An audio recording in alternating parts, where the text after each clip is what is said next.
अस्सलाम वालेकुम बच्चों। कहानीगार में आप सबको खुशामदीद। आज की कहानी का नाम है अल्लाह देख रहा है। एक दफ़ा का जिक्र है, एक गांव में एक शख्स रहता था। उसका नाम अब्दुर्रहमान था। उसके 3 बेटे थे। तीनों अपने वालिद से बहुत मोहब्बत करते थे। अब्दुर्रहमान भी अपने बेटों से बहुत मोहब्बत करता था। एक मर्तबा अब्दुर्रहमान ने अपने तीनों बेटों को बुलाया और उनको एक एक सेब दिया और कहा, इस सेब को ऐसी जगह पर जाकर खाओ जहाँ तुम्हें कोई ना देख रहा हो। जो ऐसा करने में कामयाब हो गया, मैं उसे इनाम दूंगा। तीनों बेटे वालिद को अल्लाह हाफिज कहकर उनसे दुआएं लेकर घर से निकले। दूसरे दिन अब्दुर्रहमान ने फिर बेटों को बुलाया और बारी बारी सबसे पूछा। सबसे पहले बड़े बेटे अब्दुल्ला से पूछा, क्या तुम उसको ऐसी जगह खाने में कामयाब होगे जहाँ तुम्हें कोई ना देख रहा हो? अब्दुल्ला ने जवाब दिया, अल्हम्दुलिल्लाह अब्बाजान, मैंने वो सेब एक दरख्त के पीछे जाकर खाया, वहाँ मुझे कोई नहीं देख रहा था। फिर अब्दुर्रहमान ने अपने दूसरे बेटे से पूछा, यूसुफ, तुम बताओ, तुमने क्या किया?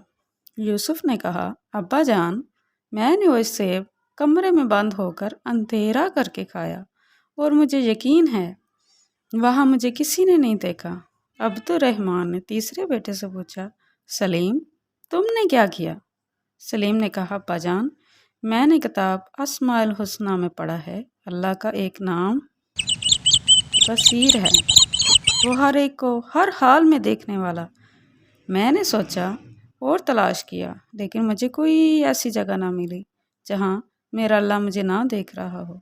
अल्लाह तो हर जगह देखते हैं, इसलिए मैं ये सेब ना खा सका।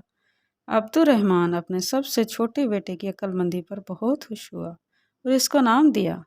फिर अब्दुर्रहमान ने अपने बेटों से कहा, मेरे प्यारे बेटो, बेशक अल्लाह हम सबको हर वक्त हर जगह देखता है।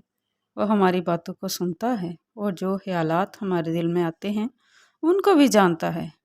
वो अलीम इज़्ज़ात अस्सदूर यानी दिलों के छुपे हुए राजों को भी जानता है। अल्लाह की नाफरमानी से हर वक्त बचो और अल्लाह के सारे अहकामात पर अमल करो, जिस पर अल्लाह तुमसे राज़ी होगा और तुम्हें दुनिया में राहत, सुकून और इत्मीनान अता करेगा और मरने के बाद हमेशा हमेशा के लिए जन्नत में दाखिल करेगा, जहाँ इंसान जो चाहेगा वो हो जाएगा। इंसान के दिल में जो चाहत होगी वो पूरी हो जाएगी। जन्नत में हम एक परिंदा देखेंगे, उसके खाने का जी चाहेगा तो फ़ौरन बुनकर प्लेट में आ जाएगा। फिर उसकी हड्डियों पर अल्लाह दोबारा गोश्त ऊपर उगा देगा, वो उड़ जाएगा, तो वहाँ जन्नत में मज़े ही मज़े होंगे। आज की कहानी आप सबको कैसी लगी? कमेंट्स में ज़रूर बताइएगा।